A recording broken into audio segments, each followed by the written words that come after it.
नमस्कार मित्रांनो, हे बघू शकता, हे काय मेंदू वडे नाही, हे आहेत काशी भोपळ्याचे वडे। जर हे काशी भोपळ्याचे वडे तुम्हाला बनवायचे आहेत तर माझी पूर्ण रेसिपी बघा। राम राम मंडळी, तुमचं माझ्या किचन मध्ये स्वागत आहे। तर आज आपण एक नवा व्हिडिओ तुमच्यासाठी घेऊन आलेलो आहे। तर हा व्हिडिओ आपण तुम्ही काशी भोपळ्याचे घारगे वगैरे खाल्ले असतील, पण ह्या भोपळ्यापासून मी थोडक्या पदार्थामध्ये मी काशी भोपळ्याचे वडे बनवणार आहे। बघूया वडे कसे तयार होतात आणि खायला पण कसे लागतात। भोपळा वडा करण्यासाठी काशी भोपळा, अर्धी वाटी गूळ, म्हणजे पाऊण वाटी खिसलेले खोबर, काजू, बदाम, पिस्ता, गव्हाचं पीठ आणि तूप। साजूक तुपात आपण हे सगळं परतून घेणार आहोत। तर प्रथम आपण भोपळा खिसून घेऊया। लय बारीक पण नाही आणि लय मोठा पण नाही। तर बघा, आपण हे भोपळा खिसून घेतलेला आहे। आता याला धुवायची गरज नाही, काय नाही। आपण असाच आपल्या साजूक तुपात त्याला चांगला गरम करून परतून घेऊया। तर आपण सगळ्यात आधी कढई तापलेली आहे, कढईत आपण साजूक तूप घालू।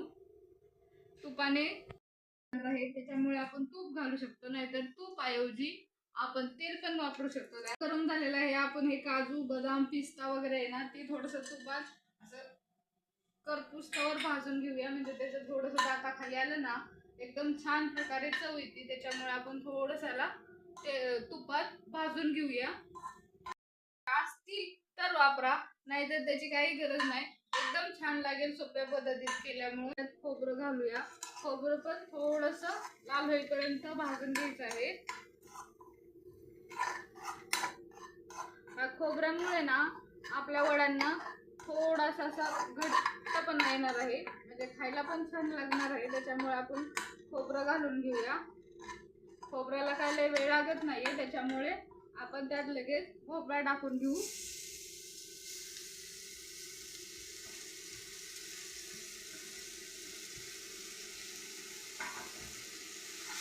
आणि भोपळा पण चांगला आपण परतून घेऊया। बघू शकता आपला भोपळा चांगला मऊ शिजलेला आहे। आपण त्यात गूळ टाकून घेऊया। गूळ आपल्याला थोडासा कमी प्रमाणात टाकायचा आहे।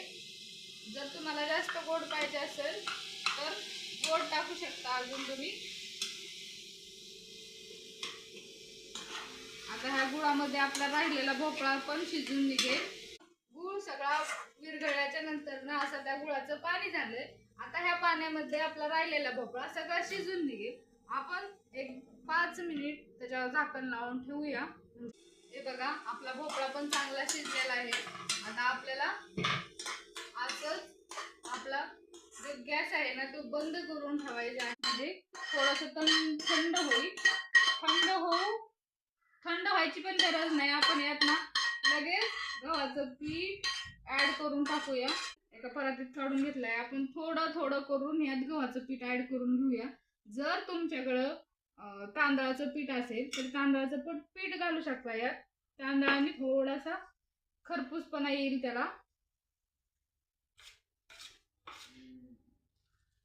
असं एकजीव करून घ्यायचं आहे आपल्याला। थोडं थोडं करून आपल्याला गव्हाचं पीठ यात टाकायचं आहे। म्हणजे रेसिपी नक्की ट्राय करून बघा। आपण काशी भोपळ्याचे तुम्ही घारगे वगैरे भरपूर वेळा खाल्ले असतील, पण एकदा वडे पण बनवून बघा, किती एकदम सुरेख लागतात खायला।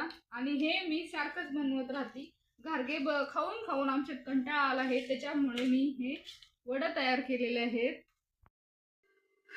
तर बघू शकता, मी इथे तेल तापायला ठेवलेलं आहे आणि एकदम नॉर्मल तापलेलं आहे। आपण एकदा वडे बनवून घेऊया। असे तुमच्याकडच्या गाळाची चाळणी असेल वापरायची किंवा न वापरलेली असं, तर ते घ्या आणि त्याला थोडंसं पाणी आणि थोडंसं तेल लावून घ्या। आपल्या हाताला पण थोडंसं पाणी आणि तेल लागलेलं आहे। आपण ह्याचा थोडासा आपला गोळा काढून घ्यायचा आहे आणि याच्यावर असं टाकून घ्यायचं आहे आणि एकदम आपण असं वड्यासारखा त्याला आकार द्यायचा। हे बघू शकता, आणि असंच आपल्याला तेलात एकदम इझिली सोडता येणार आहे। तुम्ही बघू शकता, या प्रकारे आपल्याला वडे करून घ्यायचे आहेत। आणि एकदम मंद आचेवर आपल्याला हे सगळे वडे तळून घ्यायचे आहेत. आणि जर तुम्ही गडबड केली तर आपले वडे आतून भाजणार नाहीत आणि वरून फक्त भाजतील. त्याच्यामुळे आपल्या वड्यांना अजिबात चांगला टेस्ट येणार नाही. त्याच्यामुळे न घाई करता सावकाश मंद आचेवर तळून घ्या. बघू शकता किती इझिली आपले वडे त्यात टाकत आहे मी.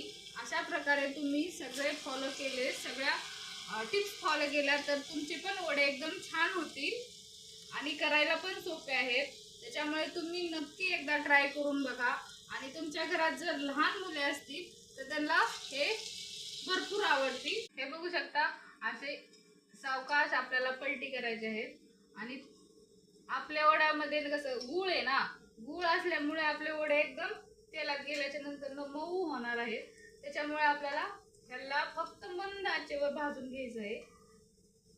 लय जर फास्ट आपण गॅस केला तर आपले वडे करपू शकतात. त्याच्यामुळे मंद आचेवर आपले हे वडे भाजून घ्यायचे आहेत. हे वडे एकदम छान प्रकारे मंद आचेवर तळलेले आहेत. आपण आता ह्याला काढून घेऊया. मेंदू वड्यासारखे वडे झाले आहेत. तुम्हाला खायला पण छान लागतील आणि तुमच्या घरी जर लहान मुले असतील ना त्यांना तर खूप आवडणार आहे. आणि का तर माझ्या मुलीला पण छान आवडतात. त्याच्यामुळे मी तुम्हाला सांगतेय खूप छान लागणार आहे. तुम्ही पण एकदा नक्की ट्राय करून बघा. आता किती छान असे वडे तयार झालेले आहेत. आपण दुसरे पण करून घेऊया.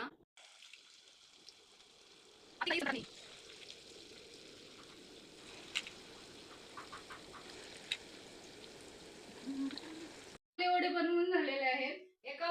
एका गव्हाच्या वाटीत आणि एका म्हणजे एकाच वाटीतने प्रमाण घेतलं होतं आपण गव्हाचं, काशी भोपळ्याचं आणि गुळाचं पण.